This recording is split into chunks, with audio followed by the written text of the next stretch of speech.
Olá! Eu gostaria de te convidar para a Semana da Arte de Nova Acrópole, um evento anual que esse ano será exclusivamente online, do dia 3 ao dia 9 de agosto. Hoje eu trago uma degustação, uma preparação para a palestra do dia 3, que será sobre Sir Lawrence Alma Tadema, um mestre da pintura. Te convido a assistir então um pequeno vídeo onde explico os fundamentos das pinturas clássicas, que costumam ser as bases para a construção de uma obra e que vai nos auxiliar a perceber as nuances de uma pintura. Então fica para o vídeo e até o dia 3.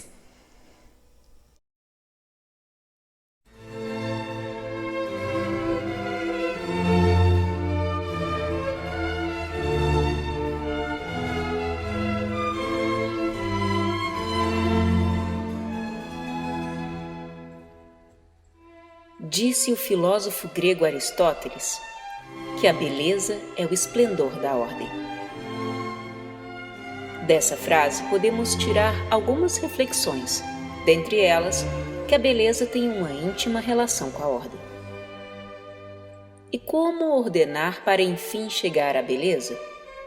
Como a ordem se dá numa pintura? Existem vários elementos na estrutura de uma obra de arte que são conscientemente trabalhados pelos artistas para, assim, tornar a obra bela. Quando olhamos uma bela paisagem no horizonte à nossa frente, nos deparamos com um conjunto harmônico, onde cada aspecto que o compõe, o relevo, a vegetação, as nuvens, a luz do sol, parecem formar uma unidade, ou seja, um todo onde há um perfeito ajustamento. Assim como se buscava na arquitetura clássica greco-romana e de tantos outros povos de milenar sabedoria, proporções e medidas ideais inspiradas na natureza, também no desenho, na pintura e na escultura, o artista encontra na natureza a referência de ordem. Vejamos alguns fundamentos da pintura utilizados para a construção de uma obra de arte. Conceito, composição, desenho, valor tonal, cor, técnica.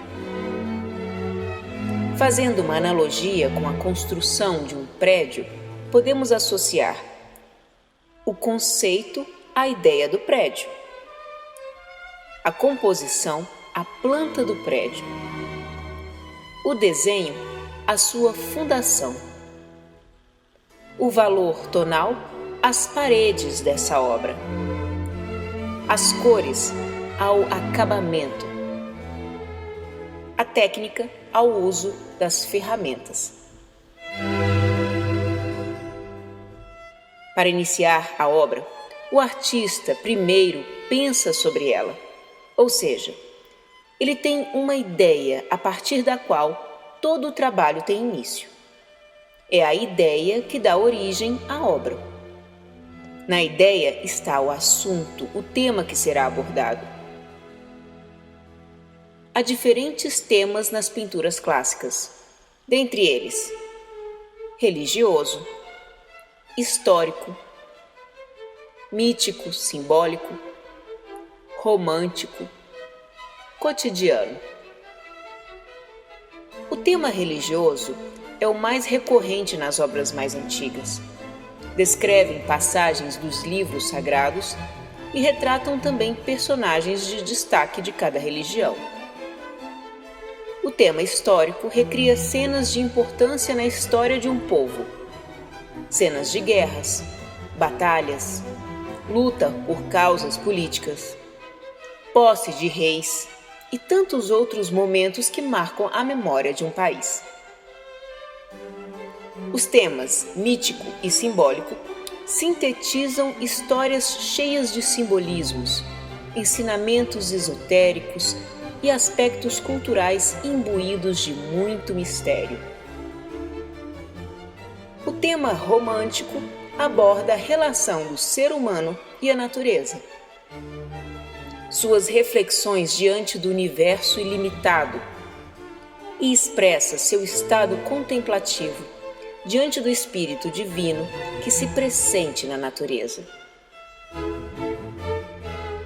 O tema cotidiano retrata a vida com naturalidade e fidelidade, registrando cenas do dia a dia como pessoas dedicadas ao trabalho, aos afazeres domésticos e mesmo paisagens que nos circundam. A composição é a planta da obra. Através da composição, há a organização dos elementos de uma pintura. Alguns dos principais aspectos trabalhados na composição são proporção, ritmo, movimento, balanço, equilíbrio, contraste. A proporção é a aplicação do conhecimento das leis que regem a vida e a natureza. Na figura humana, há uma relação de proporção entre as partes, que foi muito estudada por vários artistas ao longo da história. A proporção áurea, uma relação determinada de altura e largura. A curva de Fibonacci são padrões identificados e utilizados há milhares de anos nas obras humanas. O ritmo e o movimento numa obra são fruto da repetição de elementos semelhantes intercalada com outras variações. Como, por exemplo, podemos ver nas árvores e nas pedras desta paisagem. O artista busca sempre o equilíbrio de pesos na obra. Isso se dá de muitas formas, seja da forma simétrica, onde os grandes volumes estão dispostos simetricamente, ou assimétrica, quando um volume de um lado é equilibrado do outro através de formas diferentes. O contraste é uma maneira de enriquecer ainda mais um quadro, seja através do contraste tonal, contraste de cores, por exemplo, usando as cores complementares, contraste de escala de tamanho, pequeno e grande, e tantas outras maneiras de se contrastar. O desenho é a fundação da obra, o que dá sustentação para o conceito e a composição. É a base de uma boa pintura. Muitos artistas fazem um estudo de desenho antes de começar a pintura na tela. Dessa forma, ele estuda a composição, visualiza como ficará o conjunto do trabalho. Os valores tonais são as paredes da obra, ou seja, é a estrutura tomando formas, ângulos e dimensões de profundidade e volume. Através de uma escala de tons bem aplicada, é possível sentir o espaço aéreo de uma pintura, perceber diferentes planos e ter uma visão tridimensional de um objeto ou figura humana. Os valores tonais são como as notas musicais com as quais se pode compor belas obras harmônicas. Os tons estão definidos pela porcentagem de claro e escuro presente numa área. Por exemplo, a luz que entra por uma janela no ambiente fechado vai iluminar, ou seja, deixar mais claro o objeto mais perto da janela e, consequentemente, o ponto ou local contra a luz estará mais escuro. A cor é o acabamento da obra, o toque que dá vida e deixa a pintura com ares de encanto. Conjugando o conhecimento de desenho, valor tonal e cor, a obra fica, enfim, visível, passa da ideia ao plano concreto. Através da roda das cores, podemos identificar as cores primárias, secundárias e complementares. As cores primárias são as 3 cores que estão contidas na luz e que formam todas as outras cores. A cor secundária é a combinação de 2 cores primárias, ou seja, azul e amarelo misturadas vão dar a cor verde. vermelho e amarelo, a cor laranja, e azul e vermelho, a cor lilás. A cor complementar é a cor de máximo contraste entre primárias e secundárias. Por exemplo, a cor complementar do vermelho é verde, pois no verde não há nada de vermelho, ou seja, são cores contrárias, não estão próximas dentro da roda das cores. Quando um artista quer dar dramaticidade à sua obra, usar as cores complementares é um ótimo recurso. Há diversas técnicas utilizadas pelos artistas para a criação de uma obra de arte. Dentre as mais utilizadas na pintura estão pastel, têmpera, tinta a óleo. O pastel é uma espécie de giz que possibilita o artista desenhar diretamente com o material, sem precisar de uma ferramenta de apoio. Com as cores sanguínea e sépia, os artistas fazem estudos e esboços, sendo um ótimo material para praticar o estudo tonal. A têmpera é uma técnica de secagem rápida, uma mistura de pigmento com um material aglutinante, normalmente gema de ovo. Foi muito utilizada na Idade Média. Várias pinturas religiosas foram feitas com essa técnica.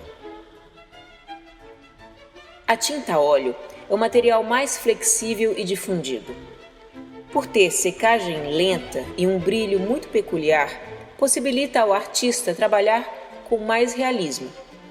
A tinta a óleo é feita através da mistura de pigmento com óleo aglutinante, sendo o mais comum o óleo de linhaça. A maioria das obras mostradas aqui foram feitas com tinta a óleo. Com essas dicas de apreciação de quadros em mente, esperamos que você possa aproveitar ainda mais a visita a uma mostra de pinturas. Para finalizar, aqui vão algumas dicas ao visitar uma exposição. Reserve um tempo de acordo com o tamanho da mostra, seja uma pequena galeria ou um grande museu. Informe-se sobre a mostra, o artista, antes de sair de casa ou na entrada da exposição, lendo os textos disponíveis. Olhe com calma. Leia a legenda que contém título, data e informação sobre a técnica utilizada. Olhe cada quadro novamente, tanto de longe observando o conjunto da obra, como de perto, observando as pinceladas, as cores, os detalhes. Certamente, a experiência vai ser ainda mais absorvida pela memória depois de um olhar mais atento. E quem sabe, a atenção vai se voltar ainda mais para as belezas que nos circundam. Terminamos com um aforisma grego que diz: nos tornamos semelhantes ao que contemplamos.